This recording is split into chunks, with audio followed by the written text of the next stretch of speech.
తమిళనాడులో నటి సుభాషిణి ఆత్మహత్య చేసుకుంది. పోరూరులోని అపార్ట్మెంట్లో ఉరివేసుకుంది. శ్రీలంకకు చెందిన సుభాషిణి బెంగళూరు వాసి పిప్పిన్తో వివాహం జరిగింది. షూటింగ్ల కోసం తమిళనాడొచ్చి పోరూరులో ఒంటరిగా ఉంటోంది. టీవీ సీరియల్ కయల్తో పాటు సినిమాల్లో కూడా హీరోయిన్గా నటించింది. సోషల్ మీడియాలో యాక్టివ్గా ఉంటోంది. ఇన్స్టాగ్రామ్లో మంచి ఫాలోయింగ్ కూడా ఉంది. నిన్న రాత్రి భర్తతో వీడియో కాల్లో వాగ్వాదం జరిగిందని సమాచారం. దీంతో మనస్తాపం చెంది ఆత్మహత్యకు పాల్పడినట్లు అనుమానిస్తున్నారు. కుటుంబ గొడవల కారణంగానే ఆత్మహత్య చేసుకున్నట్లు స్నేహితులు కూడా చెబుతున్నారు. పోలీసులు అన్ని కోణాల్లో దర్యాప్తు చేస్తున్నారు. తమిళనాడులో నటి సుభాష్ని ఆత్మహత్య చేసుకుంది. దీనికి సంబంధించి పూర్తి డీటెయిల్స్ మా ప్రతినిధి కార్తిక్ ఫోన్ లైన్లో అందిస్తారు. కార్తిక్, ప్రియా,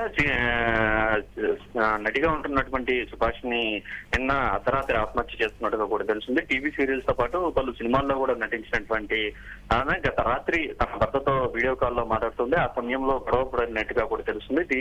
దీంతోనే మనస్తాపం చెంది ఆత్మహత్య చేసుకున్నట్టుగా కూడా పోలీసులు ప్రాథమికంగా కూడా నిర్ధారించడం కూడా జరిగింది. శ్రీలంకకు చెందినటువంటి సుభాష్ని గత కొన్నేళ్లుగా కూడా తన భర్తకు దూరంగా కూడా సినిమా షూటింగ్ల కోసం చెన్నైలోనే ఉంటూ వస్తోంది. అక్కడే చిన్న చిన్న షూటింగ్లతో పాటు ఇన్స్టాగ్రామ్ తో పాటు ఎక్కువ ఇతరత్ర సోషల్ మీడియాలో యాక్టివ్ గా కూడా ఉంటోంది. అయితే గత కొద్ది రోజులుగా కూడా భర్తతో విభేదాలు అయితే ఉన్నట్టుగా కూడా తెలుస్తుంది. దీని కారణంగానే తరచూ గొడవలు పడుతున్నట్టుగా కూడా ఆమె సన్నిహితులు కూడా చెప్తూ వస్తున్నారు. అయితే నిన్న అనుకోకుండా నిన్న రాత్రి జరిగినటువంటి వీడియో కాల్ సంభాషణలో కూడా ఇదే రకమైనటువంటి గొడవ కారణంగా ఇద్దరి మధ్య కూడా మాట పెరిగింది. దీంతో తీవ్ర మనస్తాపానికి గురైనటువంటి నటి సుభాష్ని ఆత్మహత్య చేసుకున్నట్టుగా కూడా ఆత్మహత్య చేసుకున్నది. దీంతో సకాలంలో పక్కనే ఉన్నటువంటి ఫ్లాట్ వారు గుర్తించి ఆమెను ఆసుపత్రికి తరలించేలోపే మృతి చెందినట్టుగా కూడా తెలుస్తుంది. దీంతో పోరూరు పోలీసులు కూడా ఆమెను అదుపులోకి తీసుకుని పోరూరు పోలీసులు కూడా ఆమె మృతదేహాన్ని